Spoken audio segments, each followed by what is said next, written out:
What's up, everyone? YankeeBaseBlog here. It is Monday, September 5th, 2011, and this past week the Yankees were 5-1, having an absolutely fantastic week. And the biggest thing, of course, was that they finally, and when I mean finally, I mean finally, won a series against Boston Red Sox. As a Yankee fan, it's been a real struggle to watch the Yankees play against the Sox because it was almost as if the offense was just anemic against Red Sox pitching. They just couldn't do anything, striking out so many times. You know, they weren't getting the bat on the ball, and it ended up hurting them in the long run because they were not scoring at all.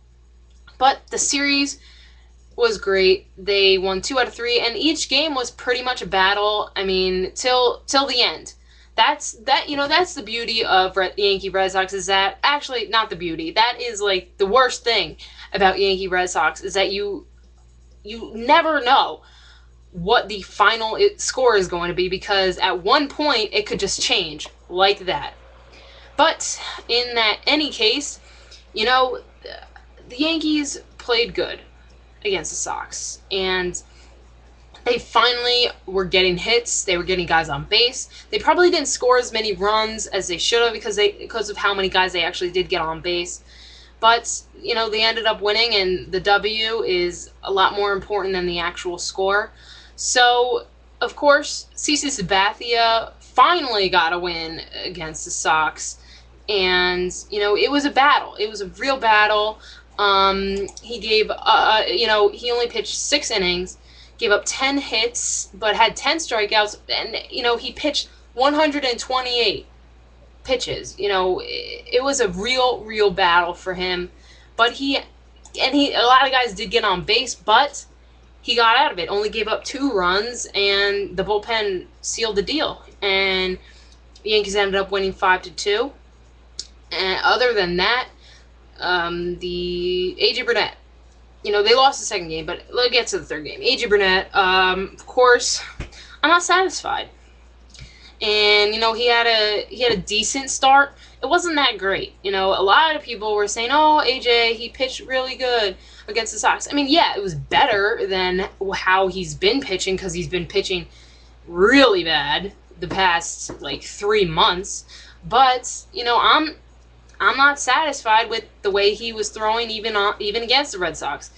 I mean, he only gave up 2 runs. The only blemish was the 2-run home run to Dustin Pedroia, but he only pitched 5 1/3 innings. Like, that's... of course, the bullpen saved him, too, and the Yankees ended up winning 4-2. So, if he had, you know, been classic A.J. Burnett, he would have given up 9 runs, and the Yankees would have lost the third game, and then the series again.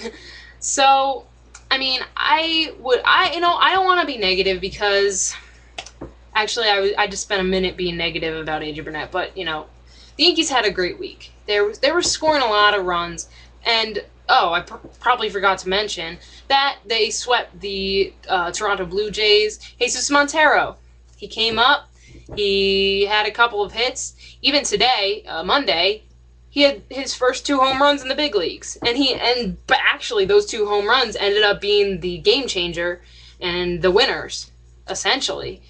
And Jesus Montero, I'm so excited for this kid. I mean, for now, I mean, just like to watch him play now, it's so exciting.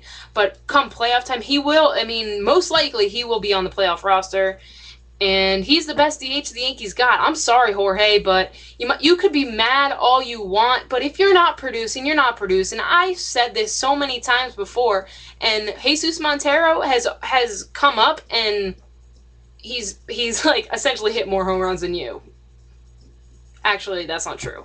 Obviously, that's not true, because the only hits that Jorge gets are home runs. But, yeah. Actually, there's another thing I want to talk about. In the game on Thursday against the Red Sox, the score was 2-1, I believe, and Nick Swisher bunted after Robbie Cano hit a 1-out double. I'm guessing he didn't know how many outs there were. But there were so many people getting on him about bunting or not knowing or bunting or whatever. And a lot of people like on Twitter were saying, you know, if the Yankees ended up losing, I'm gonna blame it on Nick Swisher. They had like so many runners. Like, how can you blame it on this one? I mean, granted, they ended up winning, so it didn't really matter.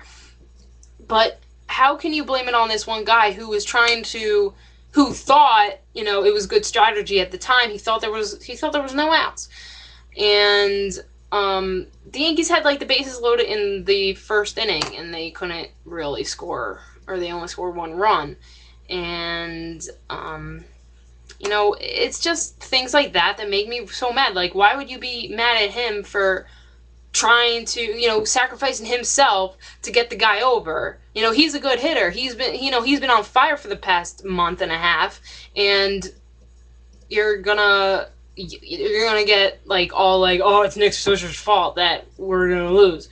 No, I'm sorry. That just doesn't work.